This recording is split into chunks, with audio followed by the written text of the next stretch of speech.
Good evening. International forum for promoting homeopathy के 425वें हिंदी बैठक में आप सबों का हार्दिक स्वागत है। कृपया हम लोग 1 मिनट का साइलेंस प्रेयर करेंगे, उसके बाद में फिर हम लोग आगे का कार्यक्रम करेंगे। धन्यवाद। जैसा आप सभी जानते हैं, ये international forum for promotion of homeopathy एक अंतर्राष्ट्रीय संस्था है जो कि कोरोना के समय उसके बाद से निरंतर डेली एक वेबिनार करता चला आ रहा है। प्रारंभ में यह अंग्रेजी से शुरू हुआ, उसके बाद मलयालम को ऐड किया गया और अब हिंदी सेशन भी हमारे 1 साल से हम लोगों को हो रहा है और इसमें हम निरंतर लोगों को नए ज्ञान से परिचित कराने का हम लोग का एक उम्मीद है। और इसी क्रम में आज हम लोग हिंदी पहले सेशन होता है, उसके बाद अंग्रेजी सेशन होता है, बाद में मलयालम सेशन होता है। तो आज के इस बैठक में हमारे एक विशिष्ट अतिथि हम लोगों के साथ में जुड़े हैं, डॉक्टर मनीष यादव जी। डॉक्टर मनीष यादव जी पहले भी हम लोगों के साथ में रह चुके हैं।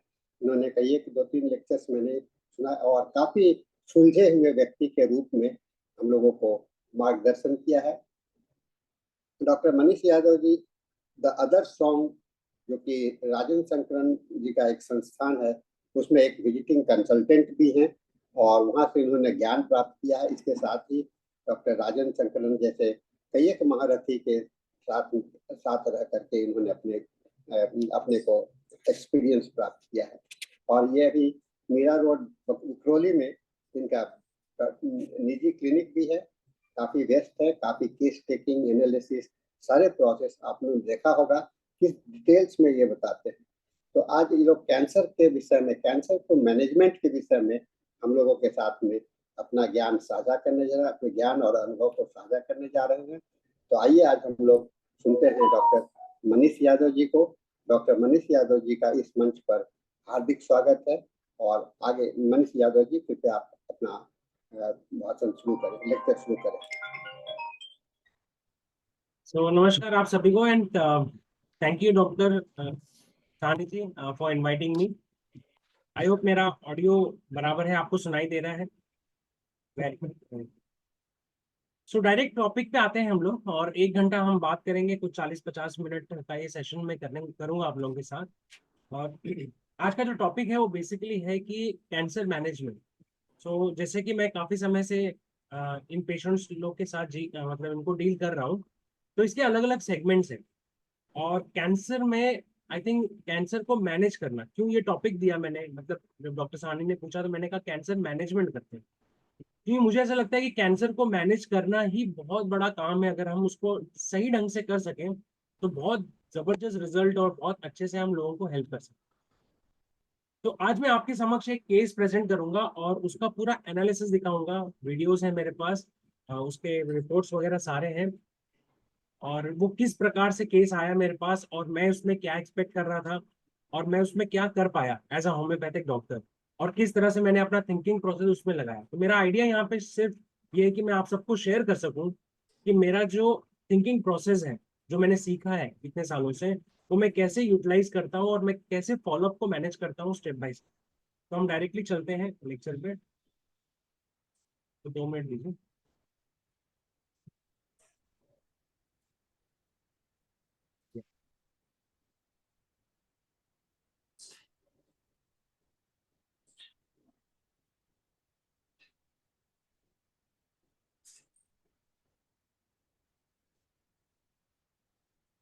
ये जो केस है मैं आपके समक्ष ला रहा हूँ, ये मेटास्टैटिक ब्रेस्ट ट्यूमर का केस है। Breast tumour with metastasis to lungs, 42-ईयर फीमेल। और केस इस तरह से शुरुआत हुई।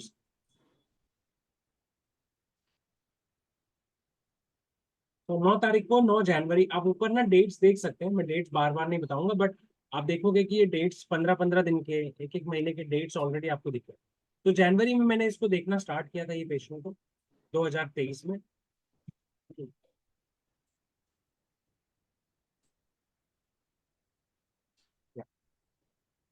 तो जब ये लेडी मेरे पास आई थी तो इसका लेफ्ट ब्रेस्ट पे tumour and with axillary metastasis, तो स्प्रेड था उसको, एक्सिलरी स्प्रेड, एंड लंग्स में भी मेटास्टासिस ऑलरेडी हो चुका।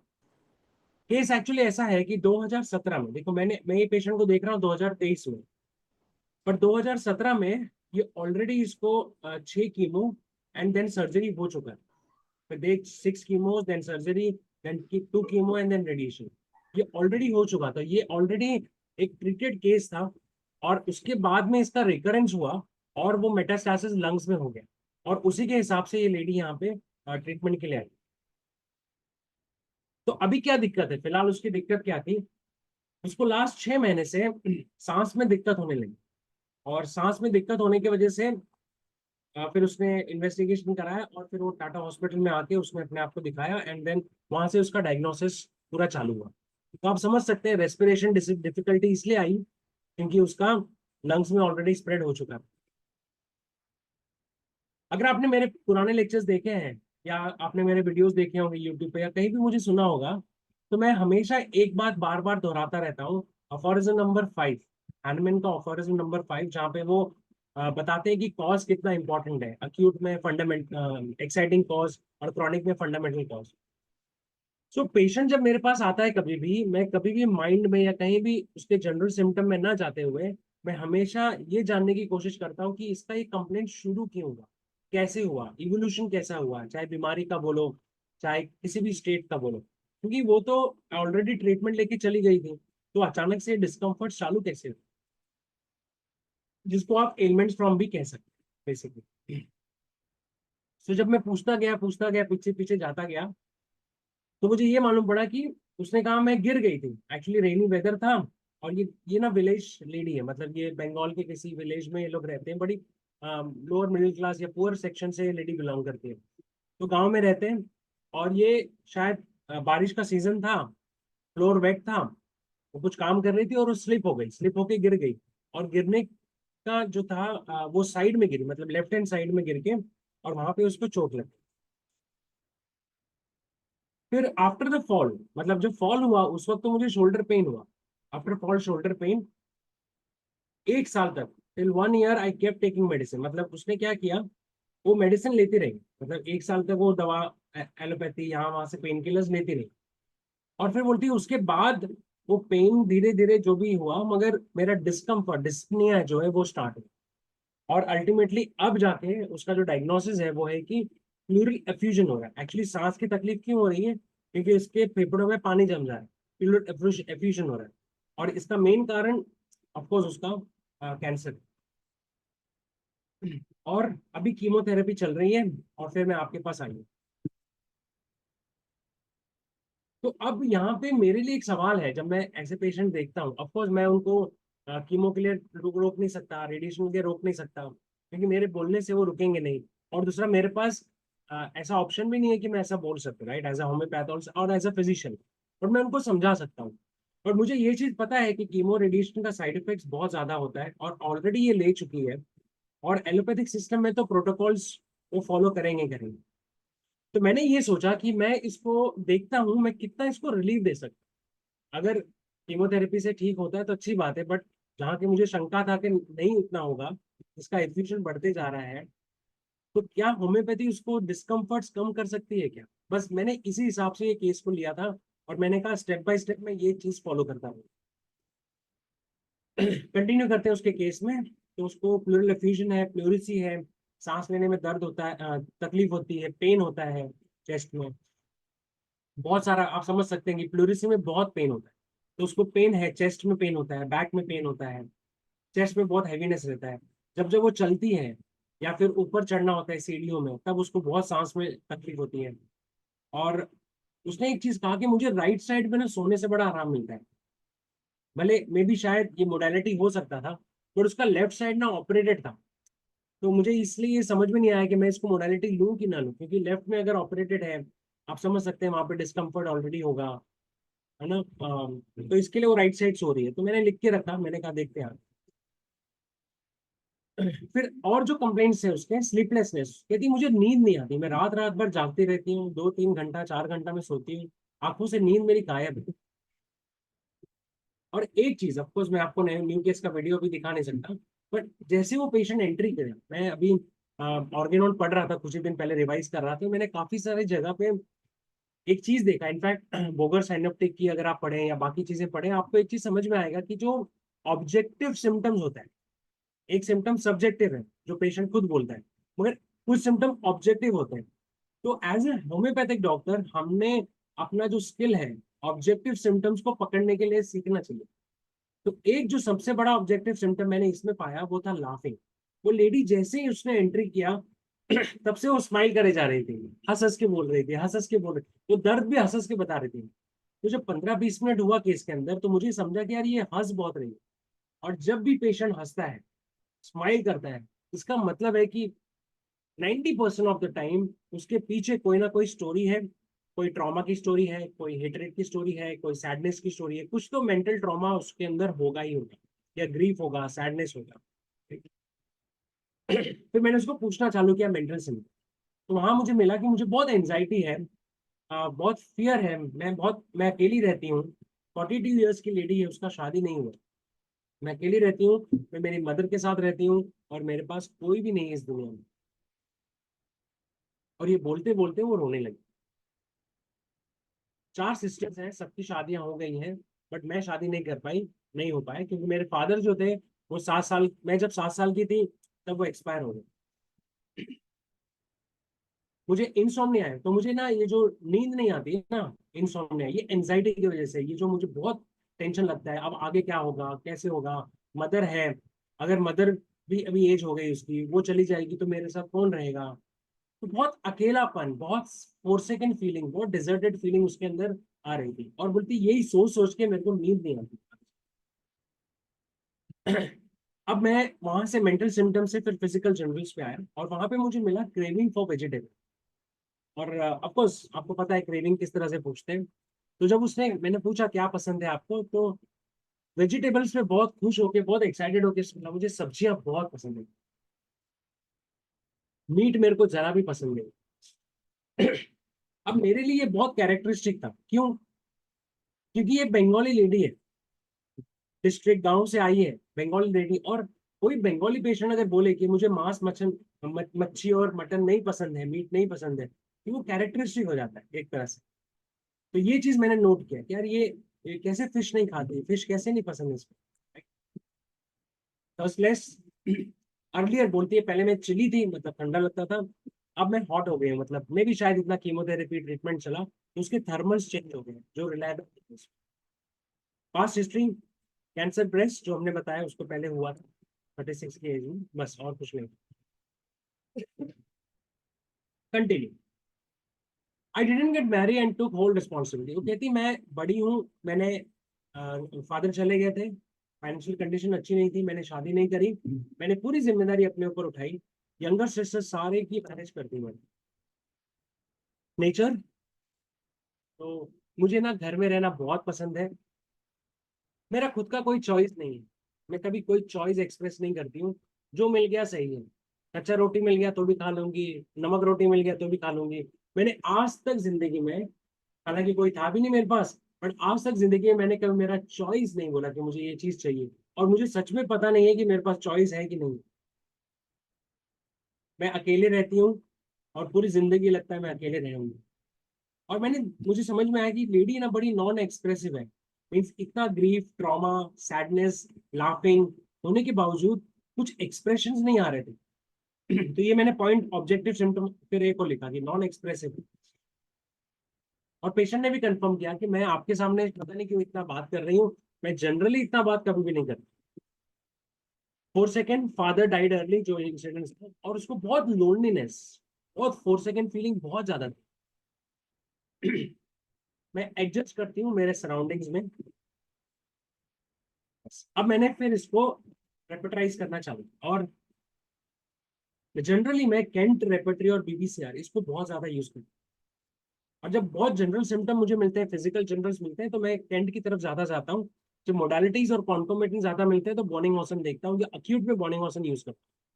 तो मुझे इसमें इसके मेंटल सिम्टम्स तो काफी अच्छे थे, बट मेंटल सिम्टम्स में क्या होता है कि कभी कभी हम भटक जाते हैं, हम अपनी थियरीज लगा लो। तो मैंने कहा यार मैं थियरी नहीं लगाऊंगा, पहले मैं इसके जो एकदम रॉक सॉलिड इंपॉर्टेंट सिम्टम है मैं उसको लूंगा।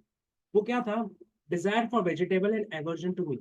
तो मैंने ये 2 रूब्रिक्स लिए, और मैंने कहा चलो देखते हैं इसमें क्या सिम्टम्स है, क्योंकि ये इंटरप्रेटेटिव सिम्टम नहीं है, ये कैरेक्टरिस्टिक नॉन इंटरप्रेटेटिव सिम्टम्स। और जब मैंने इसको रेपर्टराइज किया कैंट को, alumina, calcarea sulph, arsenic, alumina, chamomilla and magnesium का, तो जब ये कंपोनेंट में देख रहा था तो मैं आपको एक और चीज बता दूं मेरे फ्रेंड्स की, मैं जनरली रेपर्टरी को सिर्फ एज अ टूल यूज करता हूँ, और मेरा जो पूरा एंटायर फोकस होता है वो रेमेडी के ऊपर। तो जब रेमेडीज आती है मेरे सामने, मैं इन टर्म्स ऑफ रेमेडी सोचता हूँ, मैं इन टर्म्स ऑफ रूब्रिक्स नहीं सोचता। कितना अच्छा मैं रूब्रिक लूंगा मैं उसके ऊपर ध्यान नहीं देता। तो सब रेमेडीज मैं सोचने लगा इसमें से कौन सी रेमेडी है जो पेशेंट की मेंटल स्टेट को मैच करे। अब पेशेंट का मेंटल स्टेट क्या है, फोरसेकन है, सैडनेस है, नॉन एक्सप्रेसिव है, चॉइसेस नहीं है उसके पास, राइट। तो आप समझ ही गए होंगे कौन सी दवाई के बारे में हम बात करें। एनालिसिस में मैंने ये लिखा कि इसका जो मेन सेंटर पॉइंट है इस वक्त वो है forsaken fever, sadness, not suppressed, emotion repressed. अगर जो रेमेडी मैं बताने जा रहा हूँ, वो रेमेडी आप सोल ऑफ रेमेडी करके एक बुक है शंकरन सर की, अगर आप उसको पढ़ेंगे तो आपको बहुत अच्छे से उसका एक्सप्लेनेशन समझ में आएगा और रेमेडी के लिए। और जो पीरियोडिक टेबल है उससे भी, मतलब उसके हिसाब से जब मैंने देखा, इनफैक्ट आप देखोगे उसमें पीरियोडिक टेबल के बहुत सारे रो थ्री के एलिमेंट्स थे, तो ये मुझे पता था। मैंने कहा यार ये remedy row three features carry करती है जहाँ पे इश्यूज है लव, केयर, नरिशमेंट वगैरह वगैरह। और फिर ये मैंने चेक किया कैंट, हम मैग्नीशियम कार्ब की बात करें, मैंने उसको मैग्नीशियम कार्ब दिया। तो मैग्नीशियम कार्ब में अगर आप कैंट में जाके पढ़ोगे तो मैग्नीशियम कार्ब ऑर्फनेज के लिए दी जाती थी, ऑर्फन फीलिंग के लिए दी जाती थी। ऑर्फनेज में कैंट बहुत उसको प्रिस्क्राइब करते थे ऑर्फन चिल्ड्रंस को। और वहां पे उनका एक ऑब्जर्वेशन था कि वो सारे चिल्ड्रंस को ना, बच्चों का यहाँ पे ना ऑसिपिटल रीजन में एक डिप्रेशन होता है, ऐसे टच करेंगे तो खड्डा होता है, ये उनका ऑब्जर्वेशन। तो मैंने अपने क्यूरियोसिटी के लिए उसका चेक किया, तो मुझे भी थोड़ा सा डिप्रेशन वहां पे दिखा। तो मैं बहुत खुश हुआ, मैंने कहा चलो ये क्लिनिकल साइन है। ये नहीं भी होता तो भी मैं मैग कार्ब देता, बट ये मुझे पता था तो मुझे चेक करना था क्या मैग्नीशियम कार्ब में कैंट को मिला तो मुझे मिल सकता है क्या, तो मुझे वहां पे मिला बेसिकली। और मैग्नीशियम कार्ब मैंने पहली रेमेडी उसको दी। और अगर आप इसको जाओगे आगे देखोगे तो क्लार्क करके एक रेपर्टरी है, क्लार्क रेपर्टरी में कॉजेस के बारे में बहुत बात होती है, जैसे कि मैंने पहले ही लेक्चर में कहा, मैंने टॉक में कहा कि मैं कॉज के ऊपर ज्यादा ध्यान देता हूँ। तो क्लार्क में आप जाके देखोगे तो एक रूब्रिक है क्लार्क डिस्ट्रेस मेंटल, मतलब जिस जिसको मेंटल डिस्ट्रेस होगा तो मैग्नीशियम कार्ब एक बहुत इंपॉर्टेंट रेमेडी है। और फिर आप फाटक में जाके पढ़ोगे तो फाटक जनरलिटीज में लिखा है ill effects of shocks, blows, mental distress and vexation. Means वो पर्सन जिसको बहुत धक्का लगा हो, ट्रॉमा हो, ब्लोज हो, मतलब यू नो मेंटल ब्लोज हो, मेंटल डिस्ट्रेस हो, मेंटल उलझन हो, परेशानी हो, वैक्सेशन हो, अंदर दुख हो, पीड़ा हो, तो मैग्नीशियम का भी एक बहुत इंपॉर्टेंट रेमेडी है। हम जनरली इग्नेशिया या बाकी ऐसी रेमेडी सोचते हैं। तो ये चीज जब मैंने पढ़ा, और ऑफकोर्स पहले भी मैं दे चुका हूँ मैथ का इस बेसिस पे, तो मैंने उसको मैग्नीशियम कार्ब से शुरुआत करी इस हिसाब से। बाकी क्या था उसके फीचर में, बाकी जो था, जो मैंने, मुझे लगा कि मेंटल के साथ और क्या हो सकता है एक्साइटिंग कॉज, तो जैसे मैंने बताया 1 साल पहले वो गिरी थी, वो पेन शोल्डर में था और वो रह गया, पेन काफी समय तक रहा, दवाइयां लेती रही। उसके बाद देखो कैंसर आज डायग्नोस हुआ उसका, सॉरी प्लूरिसी आज डायग्नोस हुआ, एफ्यूजन आज डायग्नोस हुआ, मगर डिस्कम्फर्ट आज हुआ। इसका मतलब कल से नहीं प्रोसेस चालू हुआ, इसका मतलब कम से कम 3 4 5 6 महीने से उसको दिक्कत है। तो इसका मतलब है कि जो ब्लो हुआ था, फिजिकल इंजरी हुई थी, हो सकता है वो शायद एक रीजन हो सकता है, राइट। सो मैंने सोचा और कौन सी रेमेडी जो मैं सोच सकता हूँ, इंजरी की कौन सी रेमेडी है, इंजरी, फिजिकल इंजरी, ट्रॉमा होती है और कैंसर डेवलप होता है। दूसरा है टू मैनी एलोपैथिक मेडिसिन, मेरे पास आने से पहले ऑलरेडी वो इतनी सारी एलोपैथिक दवाइयां ले चुकी थी। तो ये मैं अपना एनालिसिस बता रहा हूँ, मैं प्रिपेयर करता हूँ फर्स्ट केस में कि आगे मुझे और कौन कौन सी दवाइयों का हेल्प लग सकता है। तो ये सारे ना लेयर्स है। बर्नेट के बारे में लास्ट टाइम मैंने बात किया था, तो बर्नेट इस तरह से काम करता था, वो कॉजेज देखता था, लेयर्स देखता था, और वो हर लेयर को फॉलोअप में धीरे धीरे निकालते जाता था। तो nux vomica, nitrum salicylic acid, ये सब रेमेडीज हैं, एलो है, टिक्रम मेरम नरम है, ये सब रेमेडीज हम सोच सकते हैं जब बहुत एलोपैथिक ड्रग्स दिया जाता है। नाइट्रम सैलिसाइक्लिक एसिड अगर आप देखेंगे तो बोरिक में बहुत बढ़िया लिखा हुआ है। एक सेकंड मुझे,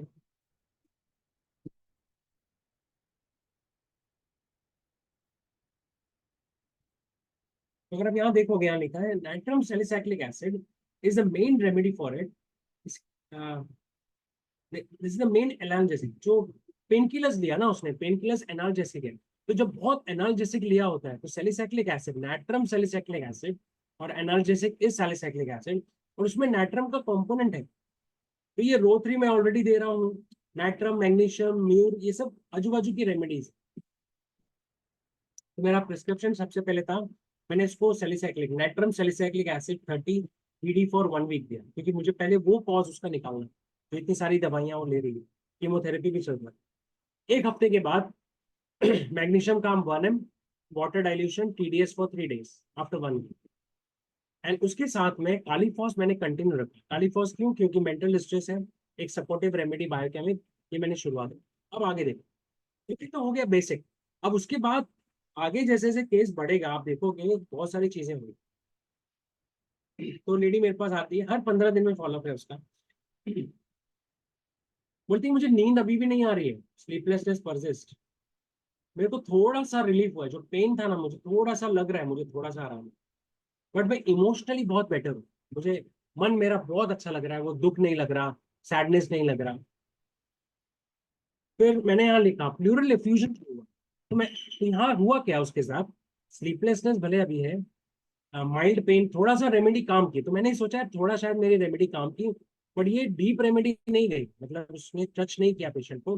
हालांकि मैंने इमोशंस के ऊपर दिया था तो इमोशनली उसको अच्छा लगा। बट आगे का चीज, नया सिम्टम क्या है वो मैं देखने लगा। उसका मेन जो ट्रबल था वो था प्लूरल एफ्यूजन, और ये प्लूरल एफ्यूजन था ना वो इंजरी के बाद हुआ। Injury after pleural effusion, lung cancer, ये चीजें मैं सोचने लगा। Pain in chest, breathing difficulty. तो पैथोलॉजी रिमेन स्टेटस। ऐसा कितनी बार होता है कि हम रेमेडी देते हैं, इमोशनली वगैरह सब पेशेंट को अच्छा लगता है, बट पैथोलॉजी हिलता नहीं है। तो इसका मतलब ये है follow will decide remedy right है, रॉन्ग है, सुपरफिशियल है या डीप है। तो मैंने अपने आप को ये समझाया कि यस, मेरा रेमेडी जो था वो मैंने मेंटल सिम्टम में भले दिया था, और वो सुपरफिशियल था, वो रेमेडी उतना डीप गया नहीं। जो मैंने, फिर भी मैंने इतना एनालिसिस किया, और वो रेमेडी पैथोलॉजी को टच नहीं किया, तो मुझे अब कुछ और सोचना पड़ेगा, मैं वापस से वो रेमेडी नहीं दे सकता। और फिर मैं ढूंढने लगा कि मैं ऐसी रेमेडी चाहता हूँ जहाँ पे इंजरी हो और लंग कैंसर हो। जैसे इंजरी हो, ब्रेस्ट ट्यूमर हो, बेलिस्पर है ना। ऐसे और रेमेडी क्या है, ऑफकोर्स मैं बेलिस्पर भी यहाँ पे सोच सकता था। तो मैंने कहा थोड़ा रेपर्टरी की हेल्प लेते हैं। और यहाँ पे एक बहुत अच्छी रेपर्टरी है, तर्कस। तर्कस की 4-5 रेमेडी है, ट्रॉमा, डायबिटीज, थायराइड। तो वहां पे मैं जाके देखा एक रूब्रिक की तर्कस रेपर्टरी में लिखा हुआ है chest inflammation, haemic, bruises from, injury या ब्रूजेस फ्रॉम। एंड नयर में एक रूब्रिक है चेस्ट लंग्स इंजरी। जब इन दोनों को कंबाइन किया तो मुझे आर्निका लगा, वहां पे आर्निका आया। फिर मैंने सोचा यार इतना सिंपल है, why not think of arnica. तो मैंने उसको आर्निका दिया, क्यों, इंजरी का कंपोनेंट है, उसको पूरी तरह से निकालो। तो आर्निका 1 ml दिया, और SL 1 हफ्ते के लिए, कुछ और दवाई 1 हफ्ते के बाद उसका पेन बहुत कम हो गया। वो बोलती है मेरा पेन बहुत कम हो गया लास्ट मेडिसिन से। जो चेस्ट में पेन था, जो प्लूरिसी का पेन था, वो सेटल डाउन हो गया। Patient feels very positive about treatment, says I will get better. In fact मैंने ये सोचा कि यार इतना उसका एनालिसिस किया मैंने, मेंटल सिम्टम ये वो सब, मुझे पहले ये रेमेडी देनी चाहिए। शायद मैं यहाँ पे चूक गया, बट ठीक है, फॉलोअप में आप उसको दुरुस्त कर सकते हैं। बाकी चीजें, तो पेन कम हुआ, डिस्कम्फर्ट कम हुआ, एंड एवरी फॉलोअप। अब होता क्या है ना ये केसेस में, ये बहुत टफ केसेस होते हैं, एवरी डे कुछ ना कुछ चेंज हो रहा होता है। तो मैं, सरकार सर मेरे गुरु हैं, सरकार सर ने, डॉक्टर सुनीमर सरकार, वो मुझे हमेशा सिखाते थे कि बेटा every followup in cancer patient, every followup, take it as an acute situation, take it as a new case. तुमने 1 घंटा लगाया फर्स्ट केस में, फर्स्ट न्यू केस में, बट वो फॉलोअप पे आएगी ना, वापस से सब चीज पूछो, जनरल्स पूछो, क्रेविंग पूछो, उसको एज अ न्यू केस देखो, क्योंकि कुछ ना कुछ स्टेट ऑल्टर्ड हुआ रहेगा। और उसको ध्यान से देखो, अगर वो ऑल्टर्ड स्टेट कैरेक्टरिस्टिक है तो उसके ऊपर बेस करके आपने अपनी दवाई देनी चाहिए। तो यहाँ पे मुझे मालूम, यहाँ पे जो चेंज लाया वो है चिली। आपको याद होगा पहले जब मैंने उसको पूछा फर्स्ट केस में, न्यू केस में, उसने कहा मेरे को ठंडी पहले लगती थी, अब मुझे बहुत गर्मी लगती है। बट अब वो कह रही है कि नहीं नहीं, अब मुझे ठंडी बहुत लगने लगी है। तो उसका पुराना जो स्टेट था, पहले वो चिली थी, वो रिटर्न आ रहा है। ओके, बोलते मेरा एपेटाइट बहुत ज्यादा बढ़ गया है, मुझे बहुत भूख लगती है, रात को भी उठ के मेरे को बहुत खाने को मन करता है। ब्रीदिंग डिफिकल्टी है, गया नहीं है पूरी तरह से, पेन कम है, बट ब्रीदिंग डिफिकल्टी अभी भी है। और मोडेलिटी जब उसकी ली तो उसने कहा मुझे ना, मैं जब लेट जाती हूँ तो मुझे बहुत आराम मिलता है। अभी ये चीज बहुत ही कैरेक्टरिस्टिक था। किसी भी पेशेंट को अगर ब्रीदिंग का डिफिकल्टी है, जैसे प्लूरिशी है, एफ्यूजन है, तो जनरली पेशेंट बैठेगा, प्रॉप्ट अप होएगा, सुपाइन पोजीशन में रहेगा या फिर रिक्लाइनिंग रहेगा। लेटने से तो और हैवीनेस आता है और कंजेशन बढ़ता है। तो पेशेंट लेटने से दिक्कत होती है ना, प्रेशर लंग्स में बढ़ता है। बट ये कहती है कि मैं जब लेट जाती हूँ मुझे बहुत आराम मिलता है। ये रूब्रिक, ये कैरेक्टरिस्टिक सिम्टम लगा मुझे। एंड देन मैंने कहा चलो देखते हैं इसके बारे में। और कैंट में जाके मैंने फिर देखा, Kent respiration difficulty lying while urinates.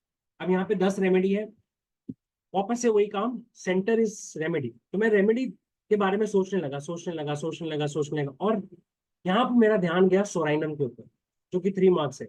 अब आप समझ सकते हो, पेशेंट चिली हो गया है, तो उसको भूख लग रही है, रात को उठ उठ के खाना खाती है, और ये characteristic modality. An antipsoric remedy भी है, तो मैंने उसको सोराइनम 1 दिया। जैसे जैसे स्टेट ऑल्टर हो रहा है, based on my repertory and materia medica understanding, मैंने ये दिया। अब सोराइनम मैं इसलिए भी खुश था उसको देने में, क्योंकि सोराइनम एंटी माइजमेटिक रेमेडी भी है। Psora is always present, so that's why I was very happy. और उसके साथ में मैंने नैट्रम सेल्फ भी चालू किया, बायोकेमिक, क्योंकि उसका लंग पैथोलॉजी, तो मेरा इस वक्त पूरा फोकस उसके प्लूरल एफ्यूजन के ऊपर था। लंग में जो उसका कंजेशन है, जो तकलीफ है, तो उस हिसाब से जो बायोकेमिक ड्रग्स है, नाइट्रम सल्फ मुझे बहुत क्लोज लगा, जो हम ऑलरेडी देते हैं, तो वो मैंने उसको natrum sulph as a biochemic चालू रखा। आफ्टर आर्निका, और एक मजे की बात आपको बताऊं, सोराइनम के पहले मैंने क्या दिया था, arnica. After arnica psorinum was given. और आप है ना एलन की नोट में जाके चेक करो, एलन की नोट में अगर आप जाओगे, सोराइनम चैप्टर में आप जाओगे, तो उसमें लिखा है रिलेशनशिप में, after arnica and traumatic affections of ovaries. मतलब ट्रोमेटिक अफेक्शन होगा, ओवरीज दिया है, बट आप जनरलाइज करो, आर्निका अगर आपने दिया ट्रोमेटिक कंडीशन में, तो उसके बाद सोराइनम का स्टेट आता है। ऐसा एलन स्कीनोट में लिखा हुआ है, और ये मुझे पता था ये चीज। तो ये भी एक पॉइंट था सोराइनम देने का, जिसको मुझे बहुत कॉन्फिडेंस आया। एलन स्कीनोट में जो जो रिलेशनशिप्स लिखे हैं ना, मैं कभी चाहे तो एक बार नेक्स्ट टाइम या कभी रिलेशनशिप के ऊपर बात करूंगा। मैंने काफी सारे रिलेशनशिप्स है ना जो एलन स्कीनोट के, वो मैंने अपने प्रैक्टिस में होते हुए देखे हैं। तो ये 4-5 पॉइंटर्स मुझे बहुत अच्छे लगे, कॉन्फिडेंस आया कि मैं सोराइनम को प्रिस्क्राइब करूं। और देखो कैसा विजनरी ना, एलन स्किनो ने कैसे ब्यूटीफुली लिखा है कि ट्रॉमेटिक कंडीशन हुआ, आपने आर्निका दिया तो सोराइनम का स्टेट आ सकता है, तो पेशेंट को सोराइनम का स्टेट आया। उसके बाद क्या हुआ? तो पहले आर्निका से पेन बेटर हुआ था, अब उसका डिस्पनिया बेटर हो गया, सोराइनम देने के बाद डिस्पनिया बेटर हो गया। और अब मैं आपको उसका वीडियो दिखाता हूँ, just let me show you first video. आपको सिर्फ मुझे बताना होगा कि वीडियो आपको ऑडियो आ रहा है कि नहीं। आप मुझे टेक्स्ट कर सकते हो, मैसेज। तो बताइए मित्र, क्या तकलीफ था आपको, किससे आए थे? वीडियो वीडियो चालू हो गया है, ऑडियो अभी आवाज नहीं आ रहा। ऑडियो आ रहा है? हाँ, आवाज अब आ गया, आवाज आ फेफड़ों में पानी जमा है। और कंप्लेंट पहले क्या था आपको 2017 में? ब्रेस्ट में कैंसर था, लेफ्ट साइड। और वो लेफ्ट साइड से लेफ्ट में था कि वो लंग्स लंग्स में भी चला गया? अभी लंग्स में। और इस टाइम एक्सिला में गया, इधर हार्ट में गया। इसका क्या किया वो? सर्जरी, कीमो, सब रेडिएशन सब किया। फिर 2017 से फिर तकलीफ कब चालू हुई? 17 में पहले ही चले गए। सांस का तकलीफ कब चालू? सांस का तकलीफ दिसंबर से चालू हुई। अच्छा, यहाँ पे आए तो मालूम पड़ा कि पानी है लंग्स में, प्लोरिसी है। और आपको तकलीफ क्या हो रही थी सांस में? सांस में दिक्कत होती है, सांस लेने में, और सीढ़ी चढ़ने में दिक्कत होती है, हटने में ज्यादा दिक्कत होती है। अब कुछ नहीं। अच्छा, और आपको आराम कैसे मिलता था? आराम अभी तो कुछ भी से आराम नहीं अब मिलता है। अभी ठीक है, बट उस टाइम पिछली बार जब आए थे तो आप बोला लेटने से आराम मिलता था ना? हाँ, सांस में लेटने से आराम मिलता था। और जब आए तभी यहाँ पे कीमो वगैरह तो ऑलरेडी चालू ही था ना आपका फर्स्ट जगह, तो होम्योपैथिक दवाई चालू करनी से अभी लास्ट टाइम जो दवाई दिया था, सांस का तकलीफ कैसा है अभी? ठीक है, कितना आराम है सांस में? थोड़ा सा है, थोड़ा सा क्या? अभी थोड़ा सा कितना? थोड़ा सा लंबे सांस लेने से थोड़ा दर्द। थोड़ा सा, बाकी आराम है सांस में। तो होम्योपैथिक दवाई आप जब से चालू किए हो 9/1 अभी 9/1 जनवरी में चालू किया था, आज 27/2, तो करीब 1.5 महीना हो गया, 2 महीना हो गया। तो ये कैसा रहा? इसमें क्या क्या फर्क पड़ा आपको? कैसा लग रहा है आपको दवाई से? वो दफा चलती है इसलिए तो फर्क नहीं समझती, लेकिन मुझे ना क्या फर्क लगता है आपको? मेरा मन में बहुत ज्यादा विश्वास है, मन में विश्वास लगता है? विश्वास लगता है।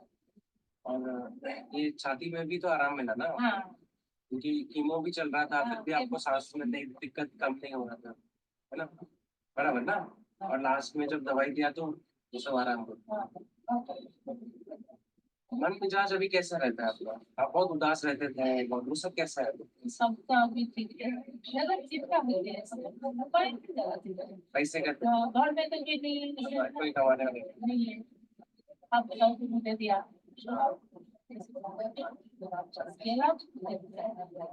पहले जितना डर था बीमारी जितने लोग ये कब चेंज हुआ? पहले तो बहुत डरते थे ना, जब पहली बार आए थे रोते थे, डरते थे। डर कैसे चला गया? विश्वास आ गया? ठीक हो जाऊंगा, ठीक नहीं होगा तो भी भाई मैंने राइट। यही विश्वास है। तभी वो दुख और वो जो टेंशन होता था वो ऐसा नहीं है। Very good. आपको बहुत आराम मिलेगा।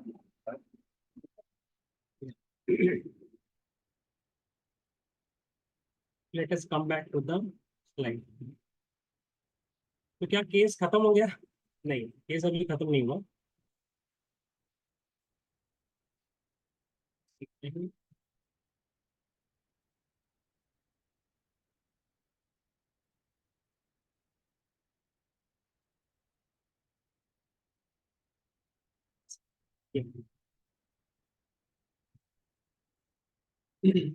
अभी तो ट्रांसिएंट रिलीफ मिला है, बट अभी क्या है ना, बहुत सारी चीजें उसके अंदर होंगी, तो फॉलो बहुत जरूरी है। तो लंबा फॉलो है, मैं थोड़ा फास्ट करता हूँ उसको। अब वो पेशेंट क्या बोल रही है मुझे, अब मुझे अभी आपको पता है उसने पहले चिली थी, अब मुझे वो कह रही है इस फॉलोअप में, कहती है मेरे को ना अभी बहुत गर्मी लग रही है और गर्म हो रहा है, मैं गर्मी बर्दाश्त नहीं कर सकती, मेरे को बहुत स्वेटिंग होती है। तो किस तरह से देखिए स्टेट चेंज होता है, थर्मल्स भी चेंज होता है। चिली थी, उसके ऊपर सोराइनम दिया था, अब वो हॉट हो गई है तो सोराइनम का स्टेट चला गया। और यहाँ पे मैंने उसको कौन सा रेमेडी दिया? मैंने उसको सल्फर, तो antipsoric, psorinum sulphur very similar.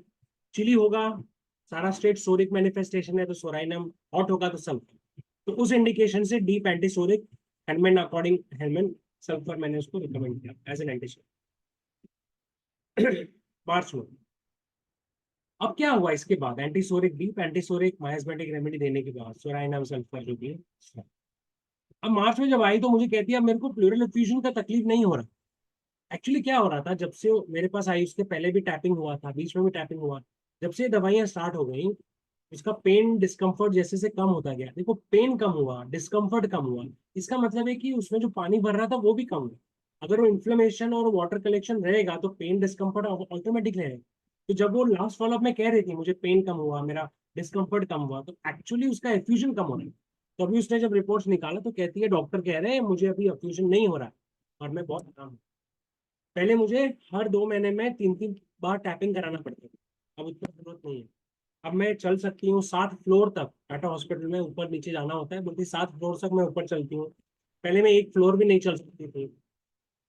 और फिर second number video, let me show you. तो टाइम तो है ना, मैं वीडियो दिखा रहा हूँ। मैं वीडियो जानबूझ के आपको दिखा रहा हूँ क्योंकि मैं चाहता हूँ कि आप ये वीडियो देखिए ताकि इससे कॉन्फिडेंस बिल्ड हो। आई होप आप समझ रहे हैं कि मैं उसको कौन कौन सी दवाई दी और कैसे मैनेज किया। ऋतु दास ना, छोटा सा वीडियो है।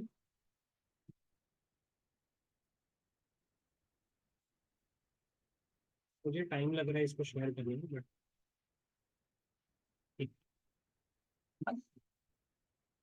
कैसी तबीयत आपकी? ये सेकंड वीडियो है मार्च का। अब अच्छी कैसे अच्छी बताओ, क्या क्या आराम है? आराम, सांस में बहुत ज्यादा आराम है, चलो कोई दिक्कत नहीं है। तो पानी जब डाले वो भी अपने निकलना पड़ता है। आपको जो एफ्यूजन होता था ना, प्लीज एफ्यूजन, पानी लंग्स में जम जाता था, कितना टैपिंग कितना कराया था आपने? 3 बार करा। कितने महीने में? 2 महीने 2 2.5 महीने में 3 बार कराए। और अब जब से दवा चालू हो तब से तब से आप टैपिंग नहीं, जरूरत नहीं पड़ा, पानी नहीं पड़ा। नहीं। आपको सांस लेने में दिक्कत बहुत होती थी ना, हाँ लेटने पे ऐसे कुछ सुनता था ना, वो कैसा है सांस वाला दिक्कत? वो ठीक है। आप और क्या क्या चेंजेस है आपको? जो ज्यादा मैंने वजन कम गई थी वो भी ठीक हुआ, वो 4 किलो बढ़ गया। वेट इंक्रीज हो गया? हाँ ओके। और चलने में? करने में तो पहले चलती थी वो ओके ठीक है, बट पहले आपको सीढ़ी चढ़ने में दिक्कत था? बहुत दिक्कत है। मतलब नहीं चल रही पाती। 1 महीना भी चढ़ने में, और अभी अक्सर महिला चल 7 महीना चल रही है। खाना पीना ठीक है? खाना पीना पहले तो बहुत तकलीफ थी, एक भी तो नहीं निकलती। अब ठीक है। अब ठीक है। अच्छा लग रहा है ना? अच्छा लगता है। आपको सांस का वो दिक्कत था, अब लेटने पे दिक्कत बहुत होती थी ना? हाँ, बहुत अच्छा लगता है कि दिक्कत है, लेकिन आराम है। अच्छा हाँ सॉरी, लेटने में आराम मिलती थी और चलने में नहीं। दिक्कत है। सेकेंड वीडियो के बाद फिर जो स्टेट था sleeplessness, after I woke up I don't get, मतलब मैं अभी सो पाती हूँ, 4 से 5 घंटा सोती हूँ, पहले तो और भी कम था, मगर अगर मेरी नींद खुल गई तो मुझे नींद नहीं आती। और फिर अब मैं यहाँ पे सोच रहा हूँ कि अब मुझे क्या करना चाहिए। पेशेंट का जनरल हेल्थ तो अच्छा है, उसका एफ्यूजन भी काफी हद तक रुक गया, डिस्कम्फर्ट, तो मैंने जो सोचा था इनिशियल पीरियड में कि मैं इस केस को मैनेज करूंगा और उसका तकलीफ कम से कम हो जाए, ये मेरा प्राइमरी गोल था। अब मैं सोच रहा हूँ अब मुझे क्या करना चाहिए, क्योंकि मैं एंटीसोडिक दे चुका हूँ, डीप दे चुका हूँ, डीप माइजमेटिक रेमेडी दे चुका हूँ, फिलहाल कोई इतना ज्यादा कंप्लेंट उसका लग नहीं रहा है। और क्या है उसको तकलीफ?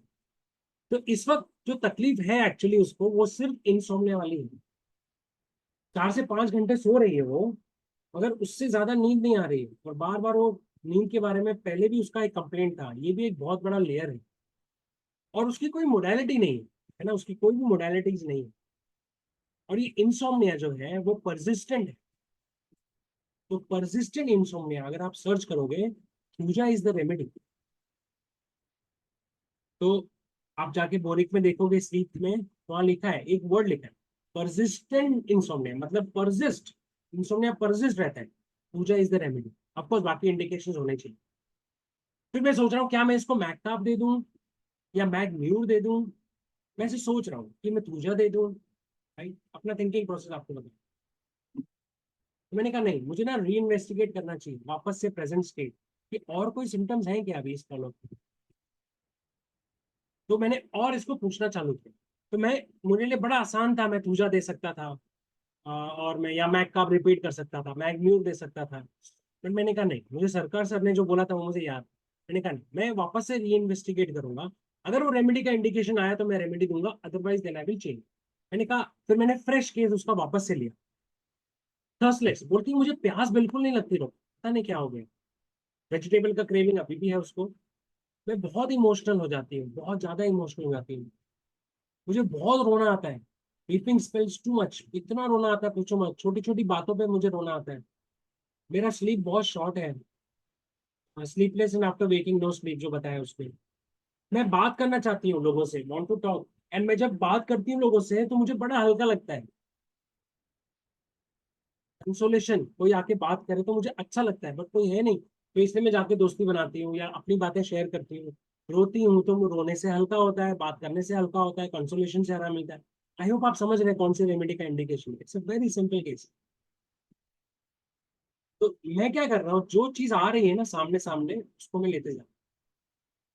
कीमो इज गोइंग ऑन, उसका कीमो चालू है, नोज डिस्चार्ज होता है उसको, माइल्ड पेन होता है शोल्डर में। बोलते हैं मुझे शुगर बहुत क्रेविंग होती है, क्योंकि मेरे को मना किया, मैंने भी उसको मना किया था, इसलिए मैंने क्रेविंग स्वीट्स लिया नहीं। General health is better, no complain as such, no new symptoms, no discomfort. ये मेरा एनालिसिस था कि उसका जनरल हेल्थ इस वक्त अच्छा है, उसको एज सच कोई फिजिकल कंप्लेन्स नहीं है, कोई ज्यादा न्यू सिम्टम ऐसा पेन वाला नहीं, डिस्कम्फर्ट नहीं है, तो मैंने इस वक्त डिसाइड किया कि मैं पल्सेटिला या इंडिकेटेड नहीं दूंगा, मैं एसएल दूंगा। मैं वेट करूंगा, अगर पल्सेटिला स्टेट होगा तो नेक्स्ट फॉलोअप में वो वापस से दिखेगा, तो लेट मी गिव एसएल। हर बार रेमेडी देना जरूरी नहीं है। फिर वो मेरे पास आती है 9 chemos done, right side sciatica pain, sleeplessness, फिर बोलती है मुझे परसिस्ट है, नींद नहीं आती, एंड देन साइकोटिक एलिमेंट। तो साइकोटिक एलिमेंट क्यों? क्योंकि sleeplessness persist, pain in the right side and effusion, this is pertaining to साइकोसिस। तो मेरे पास ऑप्शंस था, मैं जो मैंने पहले कहा ना एनालिसिस में, तुझा सोचा था मैंने, मैककाप सोचा था, मैग्न्यूर सोचा था, पल्सेटिला सोचूंगा, तो मैंने कहा चलो उसको पहले तूजा देते। सो आई स्टार्टेड नेक्स्ट फॉलोअप में मैंने उसको तूजा दिया, तूजा वाला, ऑन दैट बेसिस साइकोसिस। बोरिक में आप जाओगे तो आपको मिलेगा जो मैंने पहले बताया, sleep persistent insomnia. Next follow up 10 chemo हो गया, वो रुकते नहीं है, डॉक्टर्स रुकते नहीं है, और पेशेंट जितना अच्छा करते जाता है वो और बढ़ाते जाता है। तो ये होम्योपैथ के लिए बहुत बड़ा चैलेंज है कि किस तरह से आप कीमोथेरेपी की साइड इफेक्ट्स भी कम करते जाएं और उसका स्टेट भी अच्छे से रहे। राइट साइडेड पेन बोलती है अभी एकदम better, watering eyes also much better, मुझे आंख से पानी आता था वो भी बहुत कम हो गया, मेरा नींद बहुत अच्छा हो गया, और ये चीज मेरे लिए बहुत अच्छा लगा। तो उसीलिए तो मैंने दिया था स्लीप डिस्कम्फर्ट। तो आप ये मत सोचिए कि मैंने तूजा इसलिए दिया क्योंकि बोरिक में लिखा है परसिस्टेंट इंसोम्निया, वहां से तूजा पकड़ा मैंने, बट बाकी चीजें भी देखी मैंने कि ये मल्टी माइजमेटिक रेमेडी मतलब स्टेट है, तो साइकोस्टिक एलिमेंट भी है उसके अंदर, जहाँ एफ्यूजन होता है, जहाँ कलेक्शन होता है, राइट, परसिस्टिंग इंसोम्निया है, तो ये सब साइकोटिक मैनिफेस्टेशन है, उसके हिसाब से तूजा दिया। तो तूजा के बाद उसका सबसे अच्छा हुआ, नींद ठीक हो। मैंने कहा एसएल दूंगा और मैं वेट करूंगा नेक्स्ट कीमो तक, कीमो का साइड इफेक्ट्स होगा तो उसका टोटलिटी लेके मैं दूंगा, तो यहाँ पे मैंने एसएल दिया उसको, 21 डेज तक एसएल रहा, फिर उसके बाद better SL, no symptom, no medicine, better, much better, no complaints. Haemoglobin थोड़ा लो है, वीकनेस बहुत हो रही है, तो जस्ट सपोर्टिव मैंने फेरमफॉस दिया, nutritive. Next follow pain in finger specially, तो अब क्या कर रहा हूँ, इसका लंग्स और जो बड़ा पैथोलॉजी था ना, वो काफी हद तक निकल गया।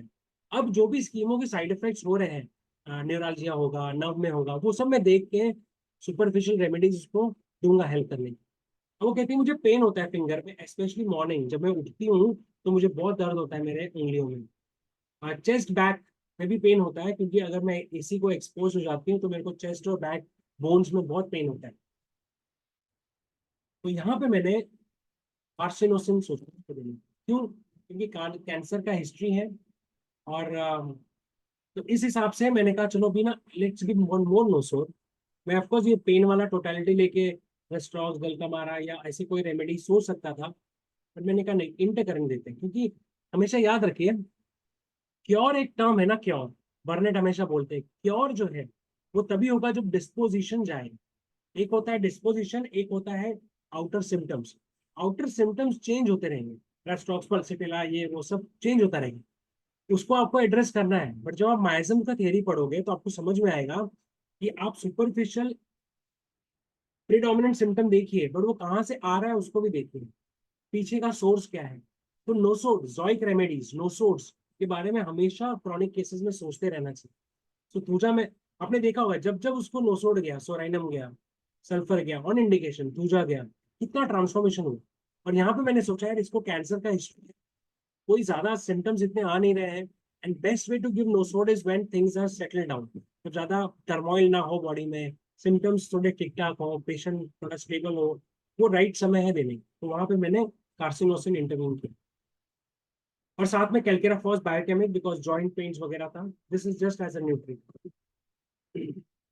yesterday went for CT scan next form, और वहां पे मैं बहुत ज्यादा कोल्ड को एक्सपोज हो गई, बॉडी पेन, कोराइजा, रेस्टलेसनेस। अब मेरे पास वो अक्यूट के लिए आई, तो मैं देखूंगा अक्यूट टोटलिटी के अंदर, तो उसका अक्यूट टोटलिटी लेके अब मैंने यहाँ पे उसको रेस्टॉक्स दे नेक्स्ट, क्योंकि वो सिटी स्कैन के लिए गई थी, बहुत ठंडा एक्सपोज हुआ, joint pain, restlessness, rhus tox as an acute superficial at calcarea phos going on. Diabetes 124 and 304, ये कीमो के side effects. X-ray cervical spine, reduce cervical lordosis, early osteophytic changes in the vertebra. और यहाँ पे मैंने और कुछ नहीं किया, रेस्टॉक से उसका वो सब कंप्लेंट ठीक हो गया था 1-2 दिन में। फिर कैलकेरा फर्स्ट कंटिन्यू रखा क्योंकि बोन्स में चेंजेस आते हैं, तो as a supplement as a nutrition हमारा बायोकेमिक मैं देता रहता हूँ। बट उसके साथ में मैंने कैलकेरा फर्स्ट भी ऐड किया क्योंकि ये डिस्ट्रक्टिव चेंजेस मुझे दिख रहे हैं उसके पैथोलॉजी में बोन्स में। तो जब डिस्ट्रक्शन आ जाता है तो floor element is the thing that you should think in that. और यहाँ पे एंटीसोरिक वापस से मैंने रिपीट किया 1 क्यों, क्योंकि हैंडमैन का जब आप पढ़ोगे क्रॉनिक डिजीज वो कहते हैं बीच बीच में आपको एंटीसोरिक्स देते रहने चाहिए क्योंकि सोरा इज द बिगर मॉन्स्टर, वो ज्यादा तकलीफ देता है ना कि सिपिलिटी के साइकिल। तो बीच बीच में इंटरवीन करते रहना चाहिए, तो यहाँ मैंने एंटीसोरिक उसको दिया। Next follow up stable, waiting for CT scan. तो मैंने यहाँ लिख के रखा कि अब पेशेंट में आप देखो, अगर आप देखोगे पेशेंट में सब कुछ स्टेबल है। सबसे बड़ा जो अचीवमेंट था कि उसका प्लूरल इफ्यूजन कम हो गया, और वो जो टेंडेंसी था, क्योंकि पहले भी कीमो चल रहा था, पहले भी सब कुछ चल रहा था, बट एफ्यूजन कम नहीं हो रहा। टैपिंग करने से, एंटीबायोटिक देने से एफ्यूजन नहीं कम हो रहा। तो वो अगर पैथोलॉजी चेंज हो रही है तभी एफ्यूजन कम हो रहा है। तो अगर होम्योपैथी वो कर सकता है तो सबसे अच्छी बात, एंड वो रिजल्ट मैं इसमें अचीव कर चुका हूँ। सीटी स्कैन का मैं रिपोर्ट का वेट कर रहा था, और मैं फिर सोच रहा था यार अभी स्टेबल है तो मैं और क्या सोच सकता हूँ। तो मैंने ये सोचना चालू किया कि पैथोलॉजिकल लेवल पे उसके लंग्स में क्या हुआ हो, लंग्स में फाइब्रोटिक चेंजेस आए हैं। तो मैंने एक रेमेडी लिख के रखी, थियोसिनेमेनम। अगर आप बोरिक में जाके पढ़ेंगे तो स्क्लेरोसिस, पिकेट्रासिस, जहां भी फाइब्रोटिक लीजन्स होते हैं, चेंजेस होते हैं, स्टिफ हो जाता है tissue, thiosinaminum is a good remedy. मैंने कहा इसमें सोचूंगा अगली बार, अभी मैंने ऐसे ही लिखा। तो इसका नेक्स्ट स्कैन का रिपोर्ट है, आप देख सकते हैं, आप मोबाइल में एनलार्ज करके देख सकते हैं। अगर आप यहाँ देखोगे पोस्ट वगैरह वगैरह, no obvious suspicious lesion seen in the involving left chest wall. Areas of fibrocystic changes are seen, जो मैंने कहा था फाइब्रोसिस होगा, वो चेंजेस है उसको क्योंकि लीजन हुआ। Upper lower lobe fibrotic nodules, grossly stable lesions. तो सब स्टेबल है, बट पैथोलॉजिकली कुछ इंजरी हुई या कुछ हुआ, इन्फ्लेमेशन हुआ, तो फाइब्रोटिक चेंजेस आ जाते हैं। और यहाँ पे आपको वीडियो नंबर 3 में दिखाता हूँ, बट उसके बाद यही लास्ट रेमेडी है। तो उसको लास्ट रेमेडी मैंने थियोसिनेमेनम दिया 30 एवरी नाइट फॉर 30 days, और साथ में कालीफॉस दे के भेज दिया। This was the last prescription. Just let me show you, मेरा प्रेजेंटेशन भी यहाँ पे एंड हो जाएगा। जस्ट ये उसका लेटेस्ट फॉलोअप है। उसके बाद वो गांव चली गई, एंड फिर वो टच में है फोन पर, but things are stable. Listen to. कैसे हो? अच्छे हैं सर। थोड़ा जोर से बोलना पड़ेगा। अच्छी हो। अच्छी हो? हाँ। हाँ। तो बताओ, अभी का रिपोर्ट तो अच्छा है आपका। हाँ, ठीक है। अभी रिपोर्ट में तो सब स्टेबल दिखा रहा है आपका। तो अभी आप जनवरी में आए थे 2023। अरे 1 साल हो गया आज। हाँ, 1 साल हो गया, 29 है आज। तो ये 1 साल पूरा ट्रीटमेंट आपका कैसा रहा? होम्योपैथी से क्या क्या फर्क पड़ा? काम की वजह से नहीं खा पाती तो मुझे बहुत तकलीफ होती है।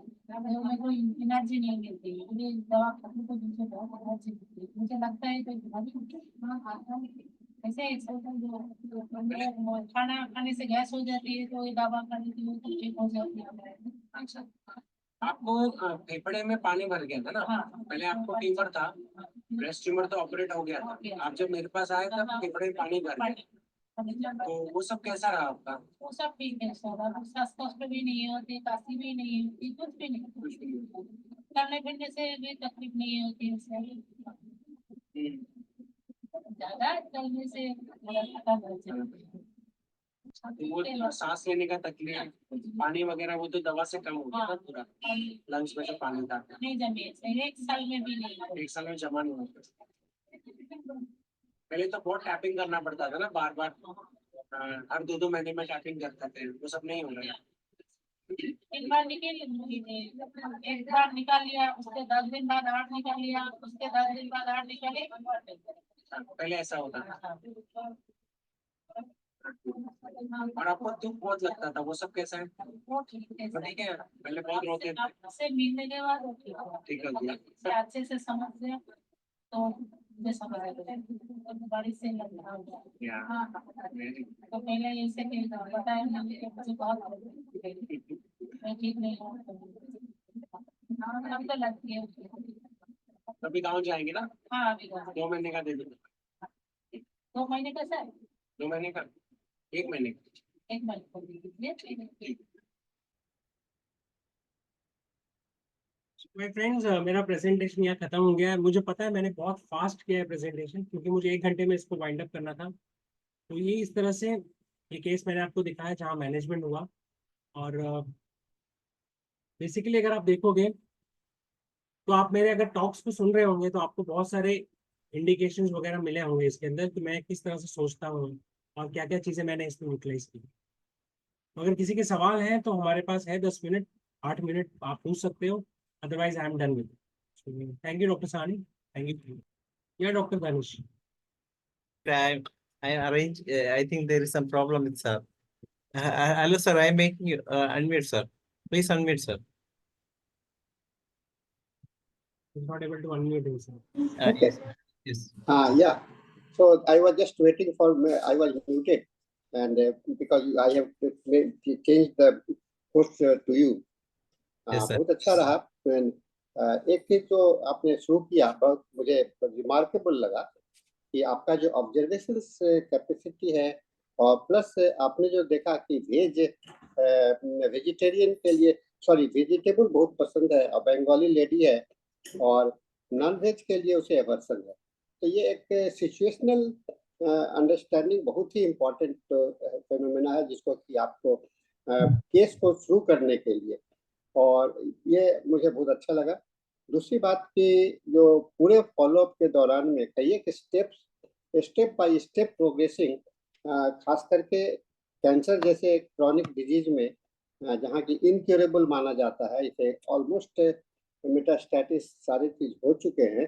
तो ऐसे में अगर ये स्टेप बाय स्टेप कहाँ तक है, कई लोग कहते हैं कि ज़्यादा दवा चेंज नहीं करना चाहिए, एक ये भी कॉन्सेप्ट है। लेकिन मुझे लगता है कि जब मल्टी लेयर्ड हो गए, मेटास्टैटिस होने का मतलब कि रोग तो है, धीरे धीरे कई एक लेयर हुआ, तो अनलेयरिंग पीलिंग ऑफ तो जरूरत पड़ेगा ना। तो शायद इस दृष्टिकोण से तो यह सही लगता है। इस पर कुछ कमेंट कीजिए आप। देखिए, चेंज ऑफ रेमेडीज में अगर मैं बात करूं तो ये ना वन साइडेड डिजीजेस हैं, और हैनमैन ऑर्गेनोन आप पढ़ेंगे तो वन साइडेड डिजीज के ऊपर काफी कुछ हैनमैन लिख के जा चुके हैं।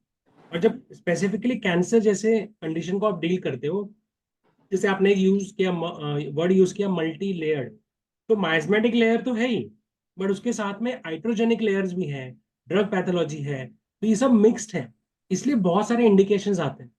तो रेमेडीज को चेंजेस करना होता है, मैंने तो देखा है। और आपने देखा होगा कई बार मैं एसएल भी दिया है, जब इंडिकेशन नहीं है देन यू स्टॉप।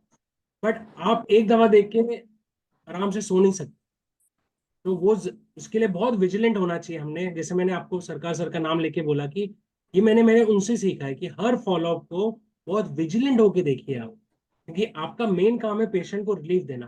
क्योंकि किसी भी स्टंट ना, किसी भी फॉलोअप में वो स्लिप हो सकता है, किसी भी फॉलोअप में कोई एग्रेवेशन हो गया, कोई डिजीज प्रोग्रेशन हो गया, तो who is responsible? So we have to be on our guard in every follow up. बहुत अच्छा है। अभी मैं क्रॉनिक डिजीज भी पढ़ रहा था, मैं पढ़ा, और उसमें भी मैंने देखा। तो डॉक्टर हेनीमैन कहते हैं कि बहुत ही जो माजमा के विषय में जो उन्होंने बताया, एक ये माजमा बॉडी में इस तरह से इम्बेडेड हो जाता है कि जेनेटिकली क्रोमोसोमल लेवल पर उसको एक साथ में साफ नहीं किया जा सकता है। तो डॉक्टर हेनीमैन, मैंने जो डॉक्टर हेनीमैन को समझा, उसे मुझे लगता है कि डॉक्टर हेनीमैन भी ये कहना चाह रहे थे कि आपको